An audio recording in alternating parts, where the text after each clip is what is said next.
ನನಗೆ ಒಂದು ಭಾಳಷ್ಟು ಮಾತಾಡಿದ್ದಾರೆ ವಿಜಯೇಂದ್ರರವರು. ಒಂದು ಮಾತನ್ನು ನಾನು ಹೇಳಬೇಕಾಗತ್ತೆ. ಈ ವಿದೂಷಕನ ಪಾತ್ರ ಭಾರತೀಯ ಜನತಾ ಪಕ್ಷದಲ್ಲಿ ಯಾರು ವಿದೂಷಕ ಆಗಬೇಕು ಅಂತೇಳಿ ಅವರವರಲ್ಲೇ ಕಾಂಪಿಟೇಷನ್ ಬಂದ್ಬಿಟ್ಟಿದೆ. ಮೊದಲನೇ ಆಸ್ಪಿರೆಂಟು ಸನ್ಮಾನ್ಯ ವಿಜಯೇಂದ್ರರವರು, ಎರಡನೇ ಆಸ್ಪಿರೆಂಟು ಸನ್ಮಾನ್ಯ ಆರ್ ಅಶೋಕ್ರವರು, ಮೂರನೇ ಆಸ್ಪಿರೆಂಟು ಸನ್ಮಾನ್ಯ ಛಲವಾದಿ ನಾರಾಯಣಸ್ವಾಮಿರವರು.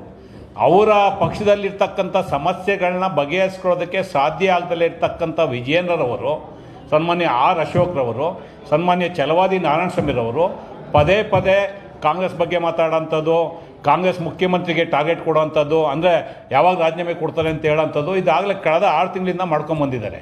ನಾನು ವಿಜಯೇಂದ್ರರವರಿಗೆ ಭಾಳ ಸ್ಪಷ್ಟವಾಗಿ ಕಾಂಗ್ರೆಸ್ ಪಕ್ಷದ ಪರವಾಗಿ ವಿನಂತಿ ಮಾಡ್ತೇನೆ.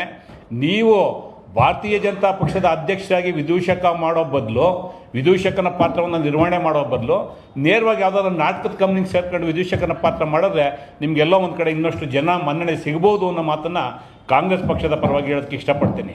ಇವತ್ತು ಅವರು ಪತ್ರಿಕಾಗೋಷ್ಠಿಯನ್ನು ಮಾತಾಡಿ ನಮ್ಮ ಬಜೆಟ್ ಬಗ್ಗೆ ಮಾತಾಡಿದ್ದಾರೆ, ನಮ್ಮ ಕಾರ್ಯಕ್ರಮಗಳ ಬಗ್ಗೆ ಮಾತಾಡಿದ್ದಾರೆ, ಕಾಂಗ್ರೆಸ್ಸಲ್ಲಿ ವೈಫಲ್ಯ ಇದೆ ಅಂತ ಮಾತಾಡಿದ್ದಾರೆ. ಏನು ನನ್ನ ಹಿಂದುಳಿದ ವರ್ಗಗಳ, ಅಲ್ಪಸಂಖ್ಯಾತರ ಮತ್ತು ದಲಿತರ ಒಂದು ರೆಪ್ರೆಸೆಂಟೇಷನನ್ನು ಮೀಟ್ ಮಾಡಿ ಸಿದ್ದರಾಮಯ್ಯನವರು 2 ಕೋಟಿಗೆ ದಲಿತರು ಕೊಡುವಂಥ ಟೆಂಡರ್ದ ಒಂದು ಲಿಮಿಟನ್ನು ಜಾಸ್ತಿ ಮಾಡ್ತೀನಿ ಅಂತ ಹೇಳಿದ್ದಾರೆ. ಅದ್ರ ಬಗ್ಗೆ ಮಾತಾಡಿದ್ದಾರೆ. ಸ್ವಾಭಾವಿಕ, ನೀವು ಭಾರತೀಯ ಜನತಾ ಪಕ್ಷದ ಅಧ್ಯಕ್ಷರಾಗಿ ಮಾತಾಡೋಂಥದ್ದು ಸ್ವಾಭಾವಿಕ. ಇವತ್ತೇನೋ ಡೆಡ್ಲೈನ್ ಕೊಟ್ಟಿಲ್ಲ ಸಿದ್ದರಾಮಯ್ಯನವ್ರಿಗೆ, ರಾಜೀನಾಮೆ ಯಾವತ್ತು ಕೊಡ್ತಾರೆ ಅಂತೇಳಿ. ಇಲ್ಲಿವರೆಗೂ ಡೆಡ್ಲೈನ್ ಕೊಟ್ಕೊಂಬಂದರು. ಹಾಗಾಗಿ ನಾನು ಕಾಂಗ್ರೆಸ್ ಪಕ್ಷ ಏನು ಕೆಲಸ ಮಾಡಬೇಕು, ಯಾವ ರೀತಿ ಮಾಡಬೇಕು ಕಾಂಗ್ರೆಸ್ ಪಕ್ಷಕ್ಕೆ ಭಾಳ ಚೆನ್ನಾಗಿ ಗೊತ್ತಿದೆ. ಯಾವ ಕಾರ್ಯಕ್ರಮ ಕೊಡಬೇಕು ಅಂತೆಲ್ಲ ಭಾಳ ಚೆನ್ನಾಗಿ ಗೊತ್ತಿದೆ. ಸನ್ಮಾನ್ಯ ವಿಜಯೇಂದ್ರರವರಾಗಲಿ, ಆರ್ ಅಶೋಕ್ರವರಾಗಲಿ, ಛಲವಾದಿ ನಾರಾಯಣಸ್ವಾಮಿರವರಾಗಲಿ ನಿಮ್ಮ ಸ್ಥಾನ ಉಳಿಸ್ಕೊಳ್ಳೋದಕ್ಕೋಸ್ಕರ ಕಾಂಗ್ರೆಸ್ ಪಕ್ಷದ ಮೇಲೆ, ಕಾಂಗ್ರೆಸ್ ಪಕ್ಷದ ನಾಯಕರ ಮೇಲೆ, ಕಾಂಗ್ರೆಸ್ ಪಕ್ಷದ ಕಾರ್ಯಕ್ರಮಗಳ ಮೇಲೆ ನೀವು ಟೀಕೆ ಮಾಡೋದು ಬೇಡ. ನಾನು ಅತ್ಯಂತ ನಮ್ರತೆಯಿಂದ ನಾನು ವಿಜಯೇಂದ್ರರವರಿಗೆ ವಿನಂತಿಯನ್ನು ಮಾಡ್ತೇನೆ. ಯಾಕೆಂದರೆ ನೀವು ಯಡಿಯೂರಪ್ಪನವರ ಸುಪುತ್ರರಿದ್ದೀರಾ, ನಿಮ್ಮ ತಂದೆಯವರ ನೆರಳಿನಲ್ಲಿ ಅವರ ಹೆಸರು ಹೇಳ್ಕೊಂಡು ರಾಜಕಾರಣ ಮಾಡ್ತಾಯಿದ್ದೀರಾ.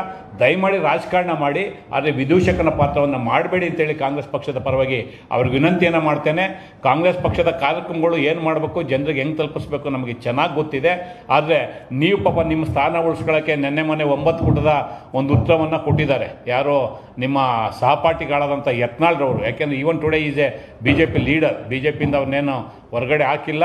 ಹಾಗಾಗಿ 9 ಪುಟದಲ್ಲಿ ನಿಮ್ಮ ಮೇಲೆ ಏನೇನೋ ಯತ್ನಾಳ್ರವರು ಆರೋಪ ಮಾಡಿದ್ದಾರೆ, ಅದಕ್ಕೆ ಉತ್ತರವನ್ನು ಕೊಡುವಂಥ ಪ್ರಯತ್ನವನ್ನು ಮಾಡಿ ಸಾರ್ವಜನಿಕರಿಗೆ, ವಿಶೇಷವಾಗಿ ಕರ್ನಾಟಕದ ಜನರಿಗೆ ಯತ್ನಾಳ್ರವರು ಮಾಡಿರ್ತಕ್ಕಂಥ ಆರೋಪಗಳ ಬಗ್ಗೆ ತಿಳ್ಕೊಳ್ಳೋಂಥ ಆಸಕ್ತಿ ಇದೆ.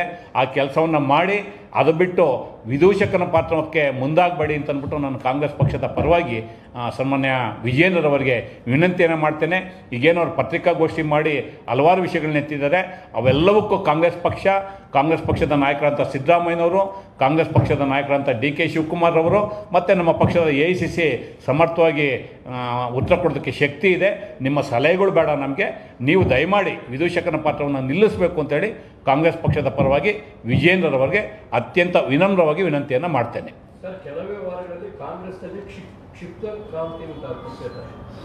ಅದಕ್ಕೆ ಹೇಳಿದ್ದು ವಿದೂಷಕನ ಪಾತ್ರ ಅಂತೇಳಿ. ಈ ಕ್ಷಿಪ್ರಕ್ರಾಂತಿ ಯಾವತ್ತಿಂದ ಹೇಳ್ತಾ ಇದ್ದಾರೆ ಅವರು.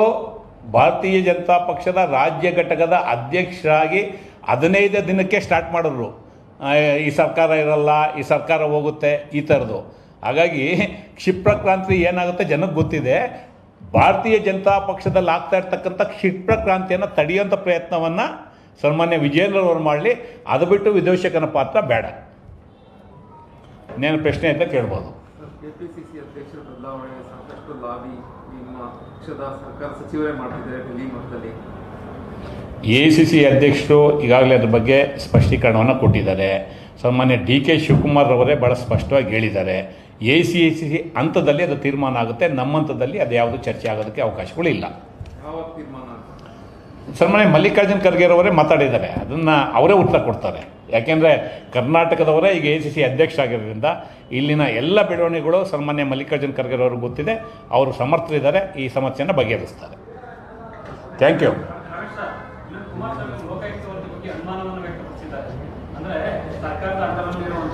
ಹಾಗಾಗಿ ಅವರು ಮೇಲಧಿಕಾರಿಗೆ ರಿಪೋರ್ಟ್ ಕೊಟ್ಟು ಆಮೇಲೆ ಕೊಡ್ತಾರೆ.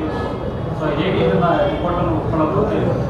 ಅಲ್ಲ, ಅವ್ರು ಲೋಕಾಯುಕ್ತಕ್ಕೆ ಅನುಮಾನ ವ್ಯಕ್ತಪಡಿಸಿದ್ರೆ ನನಗೆ ಖಂಡಿತ ಬೇಜಾರಿಲ್ಲ. ಅವ್ರ ಕುಟುಂಬದ ಸದಸ್ಯರ ಬಗ್ಗೆನೂ ಅನುಮಾನ ವ್ಯಕ್ತಪಡಿಸ್ತಾರೆ. ಆ ಮನೋರಾಗನ ಸರಿಪಡಿಸ್ಕೊಳ್ಳಿ ಅವರು.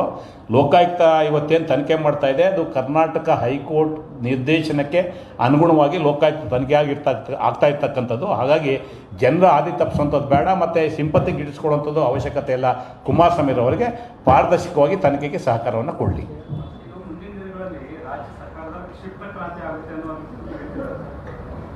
ಯಾರು? ಅವ್ರ ಮನೆಯಲ್ಲಿ ಕ್ಷಿಪ್ರಕ್ರಾಂತಿ ಆಗಿದೆ, ಅದನ್ನು ಸರಿಪಡಿಸ್ಕೊಳ್ಳಿ ಮೊದಲು ಅವರು. ಸನ್ಮಾನ್ಯ ಕುಮಾರಸ್ವಾಮಿ ಅವ್ರ ಮೇಲೆ ಕ್ಷಿಪ್ರಕ್ರಾಂತಿ ಆಗಿದೆಯಲ್ಲ, ಯಾರಿಗೆ ಜೈಲಲ್ಲಿದ್ದಾರೆ ಅದಕ್ಕೆ ಉತ್ತರ ಕೊಡಲಿ ಸಾರ್ವಜನಿಕವಾಗಿ. ಆಮೇಲೆ ಉಳಿದಿದ್ದವ್ರು ಮಾತಾಡಲಿ ಕಾಂಗ್ರೆಸ್ ಪಕ್ಷದ ಬಗ್ಗೆ, ಕಾಂಗ್ರೆಸ್ ಪಕ್ಷದ ನಾಯಕರ ಬಗ್ಗೆ. Thank you.